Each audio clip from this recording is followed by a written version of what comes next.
Buenas tardes, mi nombre es Anaín Suasti, estudiante de la Universidad Laica Eloy Alfaro de Manabí de la carrera de Mercadotecnia. En esta ocasión vamos a hablar sobre el libro de psicología y tenemos en cuenta varios temas fundamentales. El primero es la información y experiencias relevantes, así como la notariedad del producto, características de personalidad, sin dejar de lado la credibilidad de los voceros, los avales y otras fuentes formales. Y por último tema tenemos los avales y los voceros. Para empezar, podemos decir que la información y experiencias relevantes son los individuos que tienen una experiencia directa con un producto o un servicio o que pueden obtener información detallada acerca del mismo. Estos son menos proclives a verse influidos por el consejo o el ejemplo de otros. En contraste, las personas que tienen poca o ninguna experiencia con un artículo y que no confían en los mensajes publicitarios son más proclives a buscar el consejo o el ejemplo en los demás.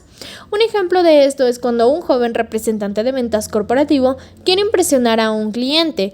Podría llevarlo a cenar a un restaurante que haya visitado antes y que le gustó, o bien invitarlo a uno que haya sido muy recomendado por un guía especializado. Si no contara con experiencia personal ni con otro tipo de información, podría solicitar consejo a un amigo o a algún familiar, o simplemente imitar el comportamiento de otros al llevar a su cliente a un restaurante al que son asiduos los ejecutivos a quienes considera sus modelos de roles. La notoriedad del producto es el grado de influencia que ejerce el grupo de referencia sobre las decisiones que compra. También varía en función de la notoriedad del producto. Un producto notorio es aquel que destaca entre los demás, como un reloj muy caro o una cámara digital recién lanzadas al mercado. Los productos que son particularmente notorios y reveladores de estatus serían un anillo de un enorme diamante, es decir que estos tienen más probabilidades de ser adquiridos tomando en consideración la reacción que provocaría en las personas que son relevantes para el comprador. Es decir, que la compra de productos de consumos privados que son menos notorios podría ser como una crema de afeitar o un jabón de tocador. También depende menos de la opinión que tenga al respecto el grupo de referencia. Por ejemplo, el grupo de referencia al que pertenece un individuo ejercerá una gran influencia en el hecho de que éste tenga o no un tatuaje o un piercing o simplemente un cambio de look o corte de cabello, así como respecto del tipo del piercing, el diseño o el corte del cabello, porque son elementos muy visibles ante las percepciones de las demás personas. Como algunas personas usan joyas y otras no, lo más probable es que en este sentido los grupos de referencia influyan sobre el tipo de joyas que decide usar la gente, pero no en cuanto a si debe usarlas o no, ya que eso es decisión de cada uno. Características de personalidad. Varios rasgos de personalidad afectan el grado de influencia que tiene el grupo de referencia sobre sus miembros. Las personas que tienden a ajustarse a las normas casi siempre tienen la necesidad de afiliarse a un grupo y mostrarse agradables a los demás. Asimismo, podemos decir que están fuertemente determinadas por las opiniones de otras personas y son más receptivas a la influencia del grupo. Es decir, que estos individuos competitivos que desean controlar a la gente y las circunstancias están más determinados por sus propias opiniones y son menos proclives a buscar las guías de los grupos de referencia. Por ejemplo, la marca Tía Rosa. Tal y como le dice su nombre, la personalidad de Tía Rosa es una mujer adulta con una personalidad cálida, alegre y protectora.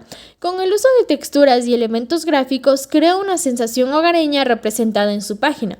En las redes sociales suele dirigirse a los usuarios como sobrinos, que es el nombre que le da a sus seguidores, y sus publicaciones asemejan tanto en intención como en lenguaje a una mujer mexicana consentidora. Además, suele compartir recetas y tips de cocina para cuidar a sus sobrinos, como ella los denomina. Esta cercanía hace fluida la interacción en sus publicaciones y utiliza la evocación al pasado para establecer un vínculo con el usuario. Credibilidad de los voceros, los avales y otras fuentes formales. La credibilidad de fuentes se refiere al grado de verosimilitud que asignamos al aval, vocero o cualquier otro tipo de individuo que participe en un esfuerzo publicitario. El vocero puede ser un cliente real, el empleado de una compañía, una celebridad o simplemente un modelo. Varios investigadores han identificado las siguientes dimensiones por lo que respecta a la medición de la credibilidad de un individuo o una organización. Se denominan como experiencia, confiabilidad, atractivo y simpatía. Los consumidores están conscientes de que las intenciones de las entidades publicitarias, es decir, los fabricantes, empresas de servicios, instituciones financieras o minoristas, es generar utilidades y por lo tanto consideran que los mercadólogos tienen menos credibilidad que los grupos de referencia informales. Por ejemplo, Consumer Reports, una revista estadounidense publicada mensualmente desde el año 1936 y que se dedica a informar al público sobre temas relacionados con el consumo o cualquier otro exponente de los medios con una buena reputación. Tienen mayor credibilidad que las fuentes comerciales porque sus evaluaciones de los productos son considerados más objetivas. Esa es la razón por la cual la publicidad no pagada es tan valiosa para los fabricantes. Es decir, que los consumidores confían más en las referencias que se hacen a un producto en contexto editorial que cuando se utiliza publicidad pagada. Avales y voceros. Muchos estudios han abocado a estudiar la relación entre la eficacia de los mensajes y los voceros o los avales que se presentan entre ellos.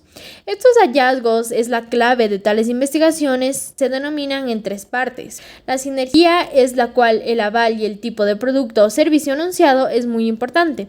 Cuando mayor congruente haya entre la celebridad y el producto avalado, mayor será la persuasión del mensaje. Como segundo punto, los avales cuyas características demográficas, por ejemplo, su edad y su origen étnico, son similares a las del público meta, que se perciben como más dignos de credibilidad que aquellos cuyas características son totalmente distintas.